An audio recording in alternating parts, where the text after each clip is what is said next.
Rikthehemi drejt për drejt, jemi në hapësirën e intervistës për situatën e krimit në vend, çfarë po ndodh me rendin dhe sigurinë. Për këtë do të bisedojmë me gazetarin e Fakt News, Sokol Dema. Faleminderit Sokol që je bashkuar në studion tonë. Faleminderit Rovena. Duan fakt Sokol që tani kemi disa ditë që përçojmë tek publiku lajme të rënda që vijnë nga kronika. Mendoj që ta nisim bisedën së bashku pikërisht me atentatin që tronditi kryeqytetin pak ditë më parë, ka qenë ai i shpërthimit me tritol, me minë të telekomanduar, si ka qenë? Ti e ke ndjekur nga afër gjithin, cilat janë detajet që vijnë nga ajo ngjarje? Po në fakt e vërtet janë një 2 apo 3 ditë mjaft intensive, të cilat duket se kanë tronditur vendin jo vetëm në kryeqytet, por edhe më gjerë. Megjithatë, patjetër që vëmendjen kryesore e ka marrë shpërthimi pak ditëve më parë në një zonë duhet theksuar faktit goxha të populluar, me lëvizje në orarin kur ka ndodhur të shumta dhe që praktikisht përveç idesë që ka një shpërthim dhe ka një person i cili është i plagosur, vetëm ideja që në mes të kryeqytetit ndodh një atentat i ngjashëm është deri diku edhe e frikshme, pavarësisht se edhe nga qarqet politike të paktën të majorancës është konsideruar si një shpërthim i cili ndodh në të gjitha kryeqytetet e botës. Por ta lëm këtë pjesë.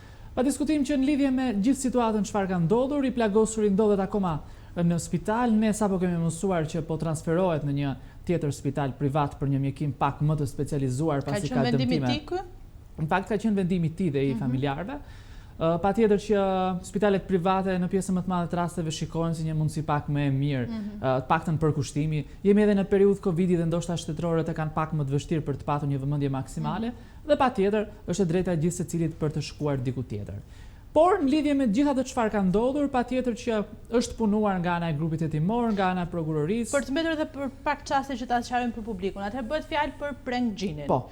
Është pikërisht ky personi edhe shënjestra e atentatit, pikërisht Prank Gjini.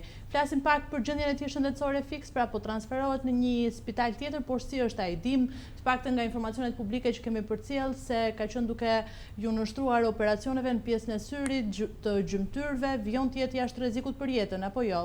Në fakt është jashtë rrezikut për jetën, në atentatin dhe mënyrën se si është bërë, pa diskutim që ai njeri konsiderohet me shumë fat, një shpërthim i ngjashëm patjetër që mund të kishte rrezikuar jetën në mënyrë absolute, por gjithsesi me kaq shumë fat sa është, ka patur dëmtime shumë të rënda në fakt në pjesën e përparme të trupit, gjymtyrët si të poshtme, si duart kanë patur dëmtime të shumta, por edhe pjesa e barkut ne kemi raportuar që gjatë operacioneve, 2 apo 3 operacione që janë bërë në 3 ditët e fundit, janë hequr edhe një pjesë e zorrëve pasi kanë qenë shumë të dëmtuara, por për fat të mirë është jashtë rrezikut për jetën, ka arritur të komunikojë edhe me grupin hetimor dhe me prokurorinë, ka dhënë një dëshmi, ndërsa po kalon në një spital privat, patjetër për një mjekim më të specializuar, por është jashtë rrezikut për jetën. 51 vjeçari nuk i rrezikohet më jeta, vetëm duhet që i duhet një periudhë për të kaluar gjithë atë dramën që patjetër shoqërohet vetë të rekuperimi që do dhe kërkon nevojën e vet për të kohës. Tani kurreshtja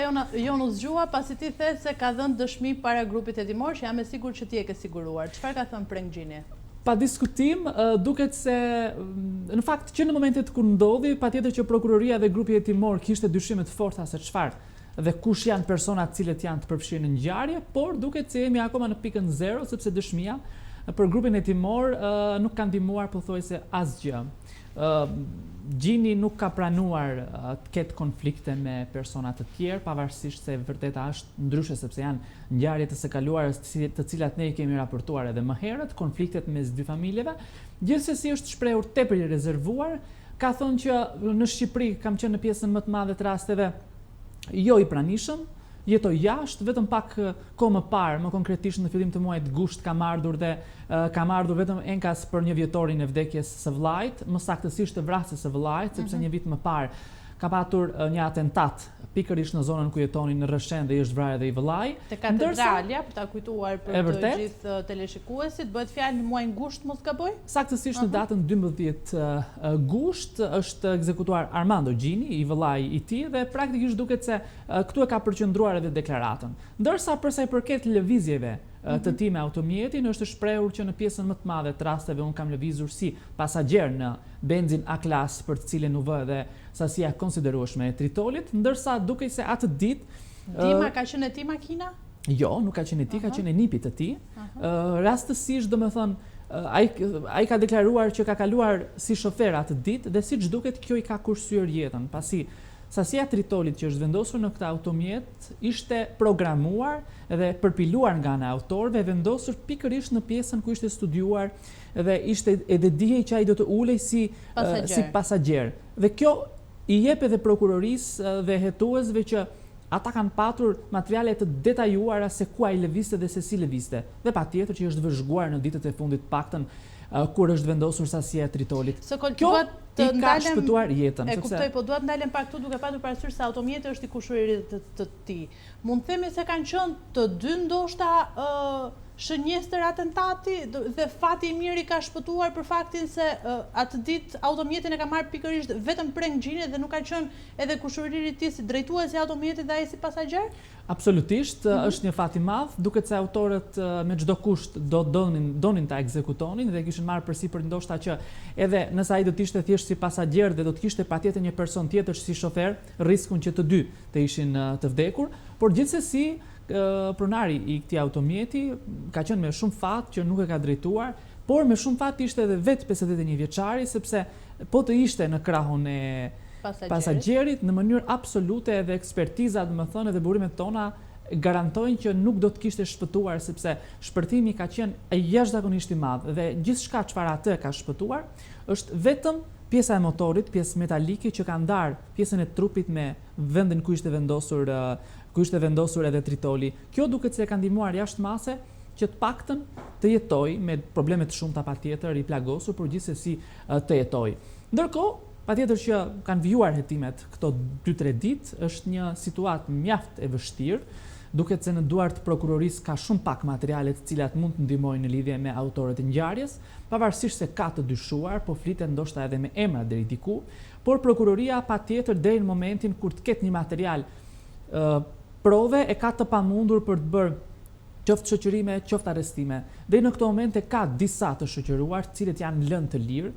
Ka patur dyshime të forta për pjesëtarë të familjes Reçi, konflikti I cili është zhvendosur për vite me radhë midis këtyre dy familjeve, Reçi dhe Gjini, jo vetëm në Shqipëri, por edhe jashtë, por janë lënë të lirë sepse nuk ka një provë për të implikuar asnjërin prej tyre.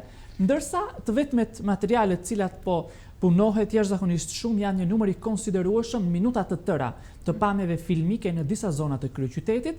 Patjetër që ka dyshime që në zonën ku ka ndodhur shpërtimi të jenë disa pamje të një kamere të sigurisë e cila është në pronësi të Bashkisë së Tiranës, por deri në këto momente prokuroria ka qenë relativisht e rezervuar për dhënien e detajeve, por gjithsesi mendohet që janë pikërisht ato pamje që mund ta ndihmojnë edhe në vijshmëri me hetimet. Sot Fox News ka mësuar disa detaje të reja, vetëm pak më parë janë dhënë edhe si lajmi I fundit tek ne. Janë në fakt 3 automjete, të cilat fillimisht janë dyshuar se mund të kenë lidhje me autorët. Flas për momentet kur ka ndodhur shpërthimi. Pasi duhet kujtojmë për teleshikuesit, mendohet paktën nga hetimet e drejtanishme se autorët mund të kenë qenë pranë shënjestrës, duke patur parasysh se shpërthimi ka qenë I telekomanduar, apo jo? Pikërisht ka qenë I telekomanduar, dyshohej për 3 automjete, 2 prej të cilave është hedhur poshtë alibia sepse kanë arritur të identifikohen, pas një problem kanë rënë si pista, por një prej tyre dhe duket se këtu janë dyshimet më të forta pasi automjeti ka qenë pa targa, është larguar deri diku edhe me shpejtësi nga vendi I ngjarjes nëse mund ta themi dhe duket se këtu po përpiqen për të patur një argument më të plotë dhe për të gjetur detaje se kush janë dhe pse janë. Por akoma është në harkun e dyshimeve sepse prokuroria nuk ka materiale të tjera për ta vërtetuar. Deri në momentin kur të sigurohet një material shtesë, patjetër që vjon të jetë akoma si një alibi dyshimi. Gjithsesi, përsa I përket hetimeve, patjetër që është ndjekur edhe gjithë rruga e automjetit I cili është përdorur atë ditën kur ka ndodhur shpërthimi në disa zona të vendit, më konkretisht pronari I tij ose më saktë nipi I Prenggjinit ka lëvizur sidomos në jug të vendit. Ka raportuar që ka qenë në Lushnjë, janë marrë kamerat të sigurisë, pamje të kamerave të sigurisë në Lushnjë dhe në disa zona aty, nuk është gjetur ndonjë material I cili mund të hyjë në punë me hetimet, sepse po kërkohet me ngul nga prokuroria që të gjehen vendi dhe koha kur është vendosur sasia e tritolit. Ka disa variante në fakt, flitet që ka dyshime që rreth një javë përpara atentatit jetë vendosur në pjesën e përparme të makinës në anën e djathtë mbi gomë, por gjithsesi akoma është e paqartë. Dyshimet kryesore janë se mund të jetë vendosur në disa vende ku ka qenë e parkuar këtu në kryeqytet. Por akoma po punohet për të siguruar ndonjë pamje dhe ndonjë indicie për të cilën mund t'i shërbej edhe hetimeve. Deri në këto momente akoma duket se jemi në pikën jo në zero, sepse nuk mund ta themi në zero, po pak mbi zero të hetimeve, të cilat duhet të intensifikohen për të patur ndoshta persona të dyshimt. Deklarata e sotme e Prenggjinit në mënyrë absolute për hetimet nuk ka ndihmuar asgjë, sepse ai nuk ka pranuar as faktin që ka konflikte me dikë tjetër, pavarësisht se dihet që ka, nuk ka pranuar fare të flas as për kushëririn, nuk dëgjon se nga shkon ai, se si lëviz ai. Domethënë duket se nuk është se ka qenë bashkëpunëtor, por në raste të ngjashme përgjithsisht kështu ndodh. Sigurisht. Për të ndalur pak tek çështja e materialeve të prokurorisë dhe tek këto provat që ti përmende, për faktin se ka vështirësi për të siguruar prova. Ne në fakt e kemi raportuar, burimet mediatike po të sigurta duhet thënë, thonë se të paktën Prenggjini ka qenë i dyshuari kryesor, madje është marrë pyetje për vrasjen e Kastriot Reçit. Nga ana tjetër, si është e mundur, kemi një sag vrasjesh, kështu është cilësuar. Është mungesa e bashkëpunimit të këtyre personave që mendojnë se duhet ta zgjidhin çështjen me vetgjyqësi mes dy fisëve tani më, apo është neglizhencë ndoshta nga ana autoriteteve e prokurorisë, së gjykatës e policisë, si është kjo çështje? Ti e shet çdo ditë në terren, çfarë flitet në të vërtetë? Pa diskutim, një e mirë shumë e madhe e drejtësisë tonë, paktën për sa i përket paktën policisë së shtetit, është që në momentet kur ndodh një ngjarje, investohet pafund që të zbardhet. Dhe realisht kjo duhet lëvduar, por çalon në pjesën përpara dhe për t'i parandaluar. Në rastin konkret çfarë ka ndodhur? Është punuar jashtëzakonisht shumë që prej muajit janar, që prej datës 7 janar kur është ekzekutuar Reçi pikërisht me snajper në një distancë. Unë kam cilësuar në atë kohë si një supervrasje, është e habitshme për supervrasje, një distancë shumë të madhe, por gjithsesi është punuar pafund për ta zbardhur dhe nuk është arritur. I dyshuar kryesor ka qenë pikërisht 51 vjeçari, Prenggjini, për të cilin në fakt është shpërndarë edhe një urdhër ndalimi. Por ai ka shkuar vetë në drejtorinë e policisë Tiranës në atë kohë, është vetë dorëzuar, ka dorëzuar pamje, ka vërtetuar me prova filmike që nuk ka qenë momentin e vrasjes, çfarë praktikisht e ka rrëzuar poshtë gjithë alibin dhe dyshimet e policisë. Po tani policia e di që mund mos jetë pikërisht ai, se ne kemi folur gjithkohës për vrasës me pagesë që qarkullojnë në Shqipëri dhe gjithë këtë histori. Të vetmet dyshimet paktën për momentin janë se ai mund të ketë qenë porositësi i kësaj vrasje, por deri në këtë momente nuk ka absolutisht asnjë provë për ta vërtetuar.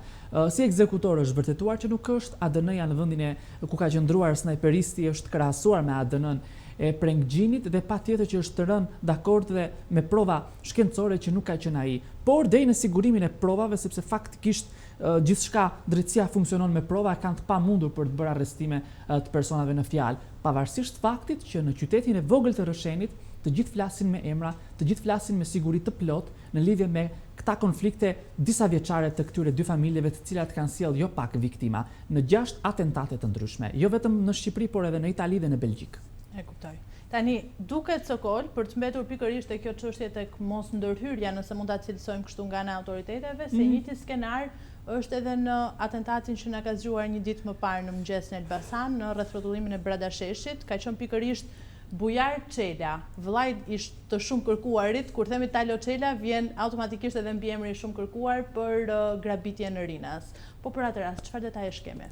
Pa diskutim, ka qenë një fat shumë i keq për Bujarin, një njeri që përfliti edhe në qytetin e Elbasanit, shumë i qetë, krejt në dallim nga i vëllai i tij, duket se ka rënë prej një atentati që autorët nuk kanë mundur të kapin atë që duhet kapnin, por kanë kapur vllain e tij dhe kur je në këtë prizën patjetër të vjen keq. Gjithsesi, ne kemi arritur ditën e sotme që të sigurojmë edhe disa foto të momenteve kur ai ka qenë në tavolinë dhe është goditur, patjetër që në hetimet që po kryhen nga ana e policisë e Elbasanit dhe prokurorisë e Elbasanit deri në këtë moment ka pak detaje, gjithsesi është një atentat mjaft klasik. Goditja dhe më pas më njëherë djegja një automjeti që është bërë në mënyrë tepër klasike në qytetin e Elbasanit për gjitha ngjarjet që kanë ndodhur sidomos në 2 apo 3 vitet e fundit. Edhe atje është një situatë dramatike, duhet thënë, për vrasje dhe për mos zbulimin e autorëve. Madje për të folur në lidhje me Elbasanin duhet një kohë shumë e gjatë, sepse mund themi që është pika më e nxehtë në vend për sa i përket atentateve. Duket se Talo Çela muajt e fundit ka patur edhe disa dalje në publik, pavarësisht se është në kërkim për të famshmen grabitjen edhe e madhe të Rinasit një vit e pak muaj më parë. ka patur ndoshta indicie dhe të personave të cilët e duan të vdekur, e duan të ekzekutuar, prishje këtyre pazareve të cilat i kemi raportuar edhe më përpara, por deri në këto momente duket se nuk ka akoma një pistë të saktë që mund të çojë deri tek autorët, përveç indicieve të vogla të cilat drejtësisë japin dhe kanë të pamundur për të bërë arrestime, sepse gjithçka funksionon me prova, pavarësisht se dyshimet janë shumë të mëdha të prokurorisë edhe për persona të veçantë. Gjithsesi, ky atentat i bërë ditën e djeshme në orët e para të mëngjesit, patjetër që risjell edhe një herë në vëmendje të gjitha ato katastrofë të mëdha që kanë ndodhur muajt dhe vitet e fundit në Elbasan, është një pikë kyçe ku ndodhin pafund vrasje, konflikte, përplasje të grupeve kriminale dhe siç duket edhe një herë tjetër krimi goditje sërish në Elbasan. Ka një problem shumë të madh në atë zonë, grupet kriminale janë tepër të sofistikuara dhe për këtë arsye duket se edhe ndërhyrja e policisë lokale është relativisht shumë e vështirë. Në një situatë të ngjashme, patjetër që çfarëdo lloj drejtori policie apo çfarëdo lloj drejtues prokurorie që janë atje kanë të vështirë për të ndërhyrja që vjen nga policia e shtetit, nga Tirana, ka qenë pothuajse gjithmonë e vonuar, sepse ka ndodhur vetëm rastet kur vrasja është bërë, kur atentati është kryer, kur vdekja tashmë është konfirmuar. Dhe me pak fjalë, pavarësisht gjithë këtyre detajeve, Elbasani ngelet të jetë pikë kyçe. Në këto ngjarjet e ditëve të fundit, sepse relativisht u bën disa më saktë, ka patur operacione pafund që janë bërë nëpër Shqipëri. Unë i shoh pak si shumë të vonuara, patjetër që policia e shtetit duhet të kishte pak më në vëmendje që më përpara, sepse po nuk pati policia e shtetit dhe shërbimet informative sa do pak informacione dhe indicie, patjetër që mund të ishin ndaluar edhe më përpara një pjesë e tyre të paktën, por gjithsesi janë operacione të vonuara, kontrolle janë bërë pafund në disa qytete dhe pothuajse nuk është bërë asgjë, nuk është kapur askush dhe jemi pikërisht në pikën 0 për disa ngjarje në total. E kuptoj. E duke qenë pikërisht tek operacionet, dua që të ndalemi tek ai fundi që ka marrë vëmendjen jo vetëm të medias vendase, po ndërkombëtare duhet thënë, duke shkuar deri në Shtetet e Emirateve të Bashkuara, në Dubai, ka qenë Los Blancos, një operacion paralel në 10 vende të botës, 11 shqiptarë në pranga, si e ke parë gjithë këtë perandorin, karteli i parë shqiptar i drogës? Në fakt nuk është për të habitur, sepse janë emra të cilët në pjesën më të madhe të rasteve janë lakuar edhe më përpara këtu në Shqipëri për ngjarje të tjera kriminale të cilat kanë ndodhur. Por gjithsesi duket se policia shqiptare, të paktën në rastin konkret, ka qenë vetëm ndihmuese një operacioni shumë të madh të kryer në këta 10 shtete që ti the, deri aq larg. Me bazë në Itali, por kanë shkuar deri aq larg, deri në Dubai, ku është arrestuar një pikë kyçe, nëse mund ta. Se Ekuadorin e këto i kemi raportuar dhe më herët, deri në Dubai nuk ishin vajtur. Jemi zhvendosur tashmë edhe në lidhje të mesme atje. Kjo tregon se çfarë ndikimi kanë tashmë element kriminal shqiptar nëpër disa organizata shumë të mëdha. Në fakt janë sekuestruar për harkun e disa viteve një numër marramendës kilogramësh me kokainë dhe patjetër që është kompletuar, nëse mund ta themi, deri në shpërbërjen e këtij grupi. Arrestimet të cilat janë bërë në Shqipëri në disa qytete, patjetër që janë për llogari të shtetit italian, gjithçka do të gjykohet dhe do të hetohet në Itali në lidhje me këta persona, por janë individ të cilët nuk është se janë marrë vetëm me tregun e madh të kokainës. Janë individ që emrat e tyre dalin pafund në ngjarje edhe këtu në vendin ton. Kujtojmë vetëm 2 vite, gati 2 vite tani bëhen në 4 tetorin e 2018-ës në masakrën e Ish-Bllokut. Emri i Dizdarit patjetër që është përmendur në atë kohë lidhje me praninë e tij, patjetër që nuk u arrit asnjëherë të konkretizohet me një arrestim, paktën nga ana e prokurorisë nuk ka patur një urdhër arresti për të, por gjithsesi mbetet të jetë një pikë kyçe edhe në atë ngjarje që ka ngelur akoma e pazbardhur, pavarësisht se dosja tashmë është ka mbritur në gjykat dhe do gjykohet për 4 tetorin, pritet që brenda pak ditësh ketë edhe një seancë paraprake për të, por gjithsesi emri i tij pavarësisht se u përfshi në gjithë atë ngjarje, duket se u la jashtë për shkak të mungesës së provave për ta implikuar.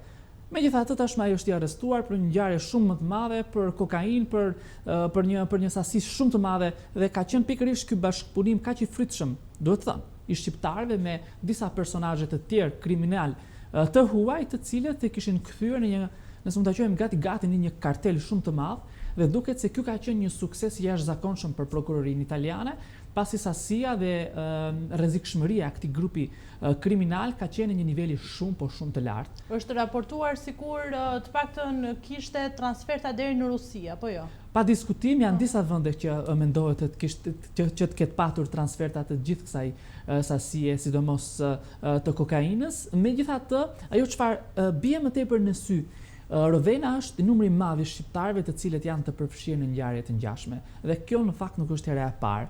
Edhe më herët, operacione pothuajse të ngjashme, por jo të një intensiteti kaq të madh, janë raportuar dhe kanë qenë pjesëmarrës dhe duket se janë krerët kryesor të këtyre grupeve kaq të mëdha kriminale. Duket se shqiptarët nuk preferojnë të jenë thjesht pjesëmarrës në gjithë këto transferta masive kokaine, por të jenë drejtues dhe praktikisht kështu është vërtetuar. Dhe është pikërisht ajo çfarë është deklaruar edhe më herët nga emra të njohur të botës kriminale, sidomos italiane, të cilët i kanë cilësuar shqiptarët shumë trima për të marrë me punë të tilla, të cilat janë vërtetuar këta 30 vite që i bëjnë shumë mirë, fatkeqësisht shumë mirë. Ti e preke fakt pak çështjen e bashkëpunimit të policisë së shtetit, dua ta di konkretisht çfarë roli kanë patur autoritetet tona në këtë hetim 5 vjeçar. Të paktën në lidhje me këtë çështje, pasi ne jemi mësuar në vendin tonë që nuk kemi prova mbyllet, ndërkohë kanë qenë 5 vite intensive hetimi nga ana e policisë italiane. Ku ishte policia shqiptare në këtë operacion? Në fakt, policia shqiptare duket se ka patur një rol mjaft periferik në lidhje me rastin në fjalë dhe ka bërë vetëm ekzekutimin e urdhërit të arresteve. Domethënë, vetëm në ditët e fundit është njoftuar që të bëjë ekzekutimin e këtyre urdhër arresteve. Në rastin konkret është për të habitur në fakt që nuk është përfshirë struktura e posaçme kundër korrupsionit dhe krimit organizuar, por gjithçka është bërë mes bashkëpunimit të policisë dhe autoriteteve të huaja, sidomos ato italiane të cilat kanë punuar ngushtë paktën në ditët e fundit. Ndërsa SPAK ka qenë totalisht nuk dua ta them jashtë lojës sepse nuk është termi i duhur, por nuk është marrë fare dhe nuk është kërkuar fare ndihma e tij në lidhje me këto arrestime, sepse gjithçka ka ndodhur për llogaritë e Italisë. Këta persona të arrestuar do të shkojnë atje, do të hetohen atje, do të gjykohen atje për të gjithë akuzat për të cilat tashmë akuzohen ngushtësisht me persona të tjerë të disa vendeve të botës. E kuptoj. Sokol, unë të falenderoj shumë që u bashkove me ne, ishte shumë kënaqësi biseda mes nesh. Faleminderit. Faleminderit. Të nderuar teleshikues, ne tani do të shkëputemi për një hapësirë të shkurtër publicitare.